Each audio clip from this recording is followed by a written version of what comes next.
So, we'll start with the closed sugar push actually.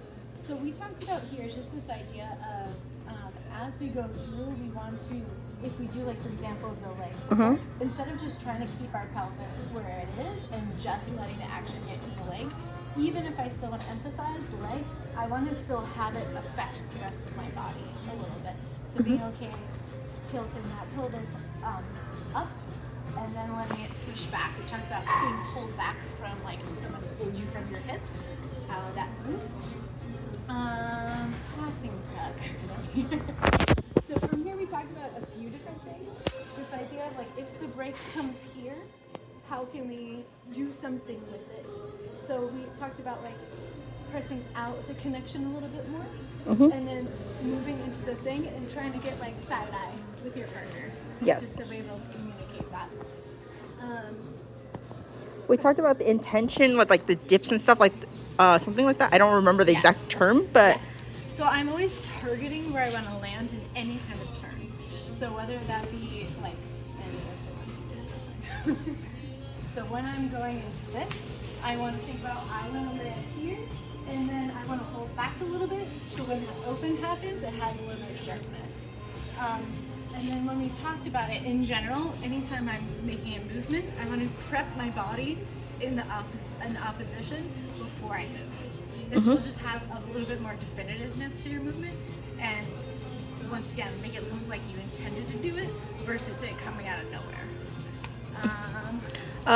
the roll thing in the front, where the roll that you've been trying to teach me forever. You know, the one where you look at, Yes. and then So I don't know how to to. think of where like going through the hole. Your intent, if I had my hand to lead me, is like going through that way, and then my upper body's already in this tilt. So I'm gonna think of I take my right foot across as I get there, and I leave my left hip behind as long as I can, and then I'm gonna swing it around and through and all the way up. As we're going in general, seeing if you can try not to reset your movement, seeing if you can continue it from one thing to the other. So say we had that same roll, and then you let me in another basic anchor here, trying to see like, okay, can I continue that hip movement into the next thing, versus coming up, resetting into straight, and then moving into something. As much as we can, trying to let the things linger. We talked about sticky feet, you got gum on your feet, and it really did a nice job of like helping through those transition moments that we talked about, trying to take more time there, letting your partner put you on your feet. So we really want to think of, we have gum on our shoes and we don't want to move from foot to foot. We want our partner to move us. Same thing, same idea of even the,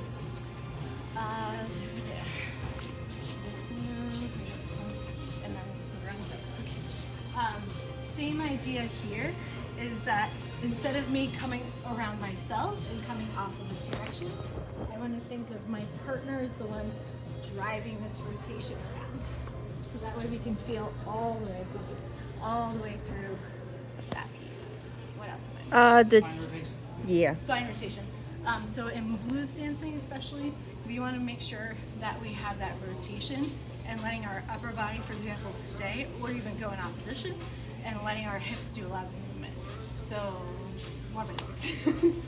As I go through, I'm going to under and over rotate a lot, and then use my feet to push me back around, and then that will give more of a visual difference between the two. We also talked about this idea of, am I moving or am I shifting? So if I'm moving in space the whole time, then that's me moving my body in space and constantly moving. I can shift the first part, move the second, that was funny. I could move the first part, weight shift the second part, and I can weight shift the whole thing. Don't recommend weight shifting your whole dance, but finding the moments where it's impactful, especially in those fast songs, I would use more of it just to show like the calmness and control. When you need to move obviously, but like being okay mixing up those a little bit more. Because right now you're a little bit more to the move side. Yeah, and then the thing where it's like, it's not, I don't know what it is, like he's back to back. Oh yeah. Sorry. So when we got to the back to back, we just wanted to make sure things weren't popping off the ground. You want to think of the weight going into the ground. Especially in the genre of music we had for that, I always want to make sure like it's a little bit heavy and going in versus popping me off the ground. Those are two different actions.